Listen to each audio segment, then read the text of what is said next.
Les questions sont bonnes parce que je pense que j'ai une contribution à apporter pour l'amélioration du système de gestion et pour la transparence de l'information au sein de l'œuvre.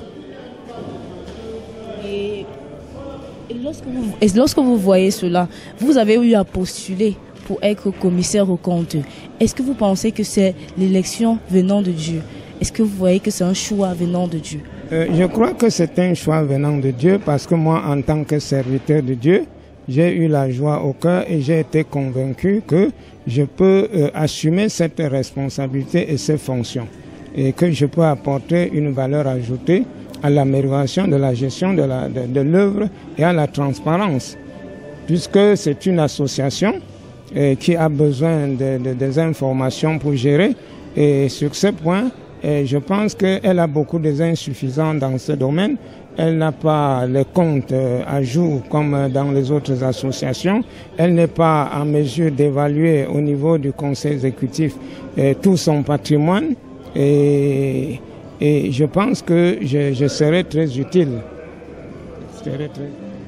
Je ne peux avoir les impressions que celles que Dieu lui-même a voulu exprimer en travaillant les cœurs des participants, de porter leur choix sur ces personnes-là. Et comme chrétiens, nous continuons à penser que tout ce que Dieu fait est bon. Et je crois qu'il a trouvé la meilleure équipe qu'il fallait. Nous avons tous suivi. D'ailleurs, le témoignage du pasteur, c'est sur le rêve qu'il a eu et qui décrivait ce qui allait arriver si jamais les choses sont faites dans les normes. Et quand Dieu se donne cette peine, ça veut dire qu'il agrée ces personnes-là. C'est une grande satisfaction d'être arrivé là. Ce n'était pas facile, ça, vous vous êtes rendu compte certainement, mais c'est comme ça, les choses, hein, c'est comme ça qu'elles se passent. Et à la fin, c'est la joie. Et nous pensons que ce serait une équipe solide. Que la cohésion y sera, parce que c'est de ça qu'il s'agit, qu'ils parlent le même langage, qu'ils aient les mêmes ambitions spirituelles et que l'œuvre soit nourrie de la bonne manière. Voilà. Merci beaucoup. Élu comme secrétaire général adjoint du bureau du conseil exécutif, quelles sont vos impressions vis-à-vis de ces élections? Ben déjà, je pense que ce qui est intéressant, c'est qu'on a vraiment veillé à l'application des textes. Parce que dans toute l'élection, on n'a pas laissé une possibilité d'aller dans la relativité.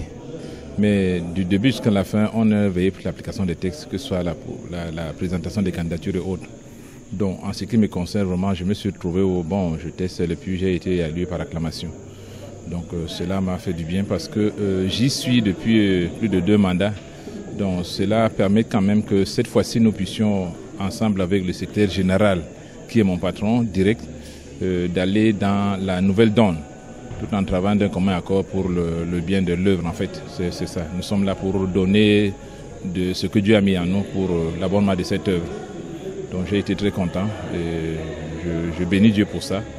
Et qu'il nous donne quand même la force de continuer, parce qu'on a besoin de force ici pour le peu de temps qui nous reste pour l'abondement de cette œuvre.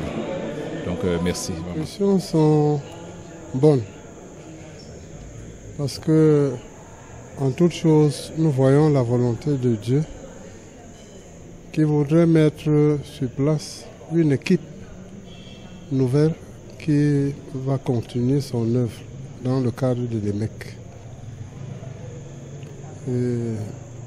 Je pense que s'il fallait dire mes impressions, en réalité l'équipe qui a été choisie pourra faire le travail que Dieu attend d'elle. Oui. Et vous-même, papa, en tant que déjà trésorier général, sachant qu'il y a un grand travail, qu'est-ce que vous pouvez promettre au peuple de Dieu en tant que trésorier général? Bon, je suis partagé entre la joie et aussi le sentiment d'une très lourde responsabilité. La joie parce que je vois que Dieu m'a fait confiance pour me reconduire à ces fonctions. Maintenant, je ressens la responsabilité Parce que je vois la confiance que Dieu a placée en moi et qui se manifeste aussi par la confiance que les frères ont placée en ma personne. Et je vois donc cette responsabilité pour ne pas décevoir Dieu et ne pas décevoir son Église.